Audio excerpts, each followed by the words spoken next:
할렐루야. 성도 여러분 반갑습니다. 오늘의 말씀은 열왕기하 9장 14절부터 26절까지의 말씀입니다. 열왕기하 9장 14절부터 26절까지의 말씀입니다. 이에 님시의 손자 여호사밧의 아들 예후가 요람을 배반하였으니 곧 요람이 온 이스라엘과 더불어 아람의 왕 하사엘과 맞서서 길르앗 라못을 지키다가 아람의 왕 하사엘과 더불어 싸울 때에 아람 사람에게 부상한 것을 치료하려 하여 이스르엘로 돌아왔던 때라. 예후가 이르되 너희 뜻에 합당하거든 한 사람이라도 이 성에서 도망하여 이스라엘에 알리러 가지 못하게 하라 하니라. 예후가 병거를 타고 이스라엘로 가니 요람 왕이 거기 누워 있었습니다. 유다의 왕 아하시아는 요람을 보러 내려왔더라. 이스라엘 망대에 파수꾼 하나가 서 있더니 예후의 무리가 오는 것을 보고 이르되 내가 한 무리를 보나이다 하니, 요람이 이르되 한 사람을 말에 태워 보내어 맞이하여 평안하냐 묻게 하라 하는지라. 한 사람이 말을 타고 가서 만나되 왕의 말씀이 평안하냐 하시더이다 하매, 예후가 이르되 평안이 내게 무슨 상관이 있느냐, 내 뒤로 물러나라 하니라. 파수꾼이 전하여 이르되 사자가 그들에게 갔으나 돌아오지 아니하나이다 하는지라.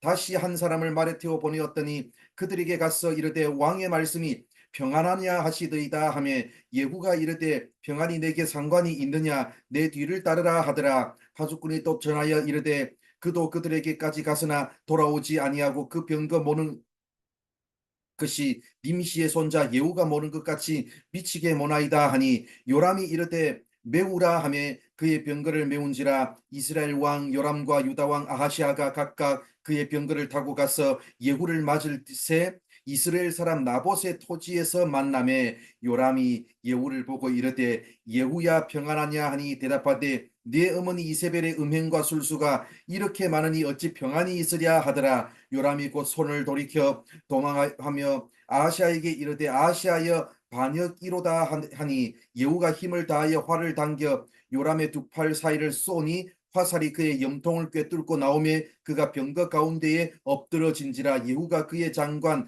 빛깔에게 이르되 그 시체를 가져다가 이스라엘 사람 나봇의 밭에 던지라. 내가 기억하려니와 이전에 너와 내가 함께 타고 그의 아버지 아합을 쫓았을 때에 여호와께서 이같이 그의 일을 예언하셨느니라. 여호와께서 말씀하시기를 내가 어제 나봇의 피와 그의 아들들의 피를 분명히 보았노라. 여호와께서 또 말씀하시기를 이 토지에서 내게 갚으리라 하셨으니, 그런즉 여호와의 말씀대로 그의 시체를 가져다가 이 밭에 던질지니라 하는지라. 아멘. 오늘 우리가 읽은 말씀은 예후라는 사람이 북이스라엘의 왕 요람을 죽이는 이야기입니다. 어제 우리가 봤던 말씀에서 예후는 엘리사의 제자를 통해 왕으로 기름 부음을 받았습니다.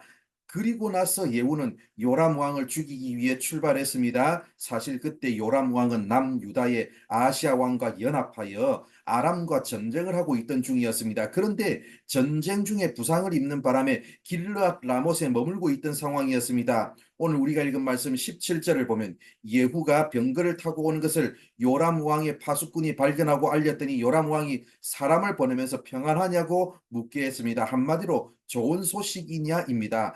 그때 아람 군대와 전쟁 중이었기 때문에 전쟁에서 이긴 좋은 소식을 가지고 왔느냐는 것입니다. 그러나 예후는 요람 왕이 보낸 사람을 왕에게 보내지 않았습니다. 19절을 보면 보낸 사람이 돌아오지 않아서 또 다른 사람을 보냈습니다. 이번에도 평안하냐고 묻게 했습니다. 그러나 이번에도 요람 왕이 보낸 메신저가 돌아오지 않았습니다. 22절을 보면 그래서 이번에는 요람 왕이 직접 예후를 맞이하러 갔습니다.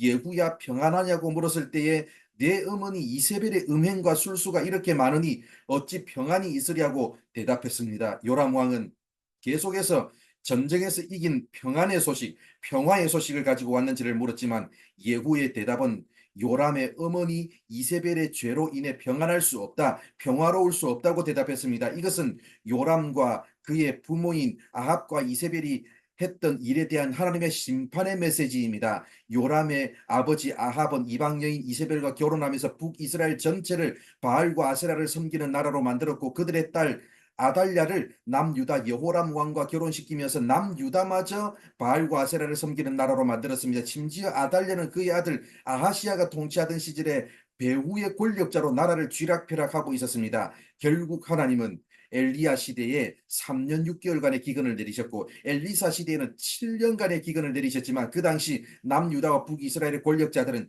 기근으로 백성들이 죽든지 말든지 상관하지 않았고 우상 숭배로 하나님이 택하신 거룩한 민족이 무너지든지 말든지 상관하지 않았고 그들만의 평화를 누릴 뿐이었습니다. 결국 하나님은 하나님의 평화가 없는 곳, 다시 말해서 말씀으로 만들어진 평화가 아닌 전쟁과 돈과 정략적인 결혼 관계와 권력과 힘으로 만들어낸 평화 위에 심판을 내리셨습니다. 사랑하는 성도 여러분, 지금 나는 어떤 평화를 구하고 있는지를 점검해보는 시간이 되기를 바랍니다. 말씀 앞에서 나의 모습을 비추어 보시고 세상이 말하는 평안이 아닌 하나님께서 주시는 평안, 세상이 말하는 평화가 아닌 하나님께서 말씀하시는 평화, 세상이 말하는 성공이 아닌 하나님께서 말씀하시는 성공, 세상이 말하는 가치가 아닌 하나님께서 말씀하시는 가치를 추구하는 우리 모두가 되기를 바랍니다. 기도하겠습니다.